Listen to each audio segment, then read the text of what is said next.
John 3:16 is one of the most famous passages in history.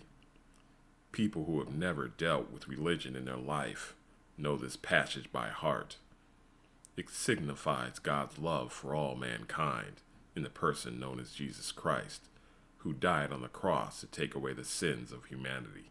It sings of the universalist dream of equality for all people on the earth and peace and goodwill to all, a message anyone can get with. In reality, however, it's as good sounding as it is a total lie. Everything you have been taught about the gospel is completely and utterly wrong, almost to the point you wonder where they got it from. They'll lead you to the Bible and tell you to read the Gospels, but there isn't anything in those reports to substantiate people's understanding of what the gospel is. Jesus said out of his own mouth he did not come for everybody. His only concern was for Israel. He did not say he came to bring everyone together in harmony. He came to break up families and turn them against each other. He never told us we no longer needed to follow the law. He told us he came to abide by the law, and anyone who taught people not to abide by it would be the least esteemed in heaven, and it would be easier for heaven and earth to disappear than for one letter of the law to be voided. Christianity is white supremacy. We all know of the Roman Catholic Church. The word Catholic means universal.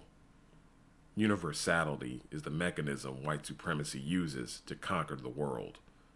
White supremacy does not desire to unite with anyone. It only desires to consume. It does not desire to integrate. It only desires to devour. White supremacy wants to unite with humanity in the same way a person unites with a hamburger. The false gospel propagated in the Christian church serves the purpose of bringing everyone under subjection. It seeks to extract the cultural value of other people groups, making those things theirs, while erasing those people groups. Christianity's end goal is to kill, steal, and destroy. So what then is the gospel? The term gospel in the original languages means good news. Jesus came to give his people good news in their time of hardship and oppression. The Israelites were originally given land for them to rule and to multiply. This was taken away from us because of our disobedience to God's laws. There are laws in Torah about slavery. We were never to enslave our own people, but we were allowed to enslave and to take ownership of non-Israelites. The gospel is the fulfillment of promises made long before the birth and ministry of Jesus. Jesus came to prepare the way for these things to be fulfilled. His death was about bridging the gap between the Most High and his chosen people Israel, due to us breaking the covenant the Most High made with us. This was something only done for a specific people. It was never for every person on the planet. Torah itself was only given to Israel. The new covenant, which is talked about in what is called the Old Testament, was made with the northern and southern tribes of Israel. The world itself was made for rulership and propagation of the Israelites. The Most High does not care about the other nations of people.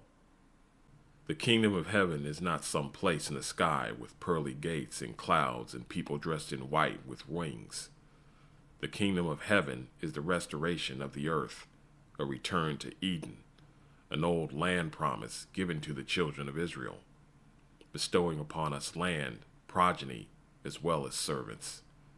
Here in this captivity, we pay taxes, celebrate holidays which are against us, vote in elections which don't politically serve us, and consume goods and services economically enriching other people.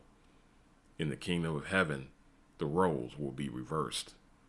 All people will be required to adhere to our laws, observe our holidays, and pay us tribute, all under the ruler of our government and kingdom appointed by the Most High, that man being Jesus the Messiah.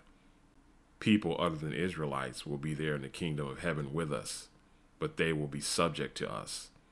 In the same way we have been at the bottom of society and made to serve everyone in our captivity. The heathen nations will be made to serve us. The gospel turns the world right side up. It's about a downtrodden and blind people being made whole again. It's about us being the powerful rulers of the planet we were always meant to be. It's an era where superiority is assigned by the Most High to the Israelites, an era which will never come to an end.